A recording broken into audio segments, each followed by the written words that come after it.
that his brother feels, that his father feels, that his sisters and uncles and cousins and classmates feel. Let us not just add his name to a list that has grown too long, too often, and now has come too close to home. Let me say this out loud. This is not normal. This is not acceptable, and this must not continue. We are all missing someone because of loss to group gun violence, or police gun violence, or community gun violence. And all the ones we have lost, we wanted to see them grow. We were their friends, laughing at lunch tables with them, dreaming about summer. Why could Amir not get to do that? Why must he be lying still, remembered, and not celebrated? When we say your name today, young man, we say it with enough to the system that plagues us and enough to our souls that accept this culture of violence as our culture. Gun violence has taken too many. I stand here as a mother, the mother of Anthony Linnell Titus, 1 week before the day my son was hit by a bullet intended for another child. I have watched his friends overdose. I have watched them retaliate and return to the prisons, and then inside prison take their own life with fentanyl. I have been a model of what healing looks like. And I've worked on myself first before I served the community. With appetite for change, with standard edition women, just answering a mother's call at 3 in the morning as she screams. I've partnered with innovative solutions to send the YNs or the crash outs to someone who will pour and speak life back into them. People who are doing the work, who've done the work on themselves is what we need. I hear this senseless voice of violence written in the footnotes of trauma, shouted in our silence, and in the screams of that mother at 3 a.m. and that father who can't sleep. And I hear it in the thoughts of his classmates who are going to go to school and wonder who's going to answer their questions of where is my friend. I heard it in the voice of a young man who shot Anthony when I visited him in prison, and he said, "Why don't you just hate me?" Because on that day that I left my home, because my home was not a home. My home was a house with food that was not cooked. My home was a home with a parent that could not cook. My classroom was a school with a teacher that did not understand that I could not sit and write. My doctor's appointments were filled with people who looked at me with big eyes and assumed that I ate all the bad food that they put in my community. And police officers always thought I was doing something wrong. There are so many violences that happen to young children before a weapon is even introduced. We must reimagine what our children see, what they hear, and the messages that we allow them to believe about themselves.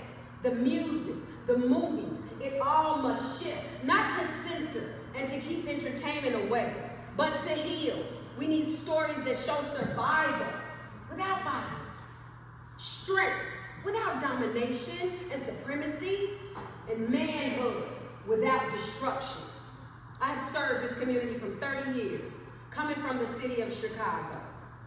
And I've asked all the children I've seen if they've liked their teachings.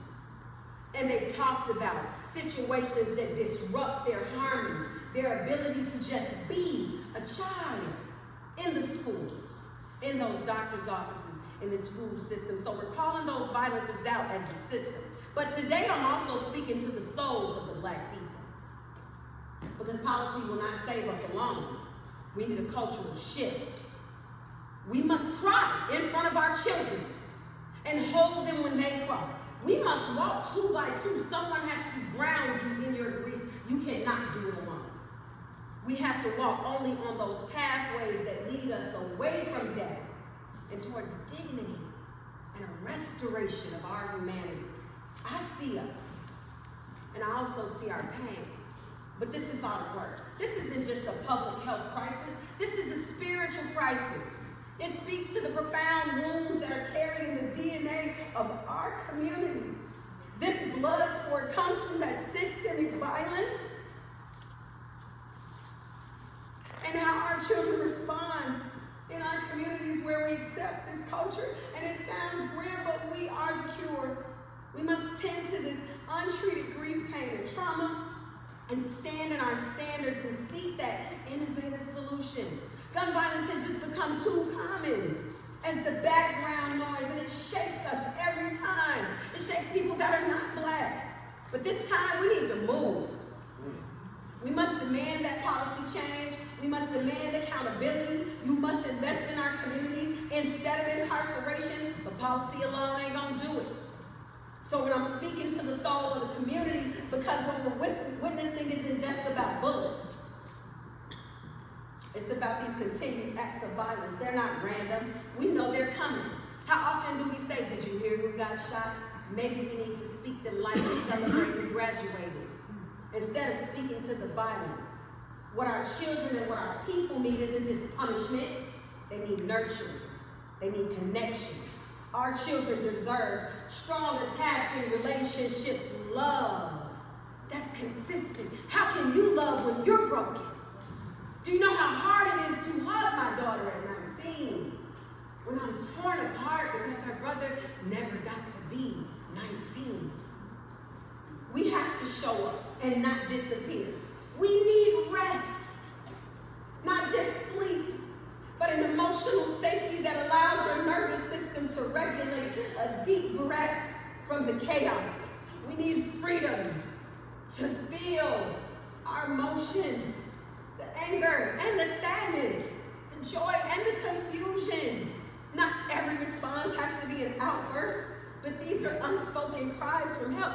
We need the ability to play outside in nature where there's tree canopies, where there's not a food desert. We need real food for these real people. We must create these conditions though. So I'm not just saying stop what you're doing. I'm saying these are the things we need. Do you have them at home so that you can thrive and just not survive? Don't let shame keep you quiet. Don't let fear keep you isolated, because it's the secrets that keep us sick. I'm going to conclude. This commitment starts at home. When I ask a parent, how are you and how's your children? They say, my children are bad. Everybody makes mistakes. There's no bad children. There's no bad people. There's bad choices. And in this environment, we're offered a lot of bad options. In our programming and messaging about us, we're told a lot of bad, misinformed options. We have to remove the violence, not just from the streets, but from our screens, our headphones, our mouths, and our memories. I lived in the 16 years and 2 weeks that Anthony brushed his teeth, played hockey, and babysat some people's children. That one day before the July, he passed away. And when that hurts me, I'm grounded with women and people like the ones who sit behind me to help me heal. We must learn to live in harmony inside of ourselves and see that in others, we coexist and connect. In our hearts, we must allow that true release of pain. In our minds, we must carry the light of Amir, the light of the lost loved ones, and let that guide us back to love. That's how we build and protect the next generation, 7 generations forward. Not on our watch, not in our silence, and not in our surrender. The work is yours, and it begins right now. Thank you. Thank you. So that was the illustrious Princess Titus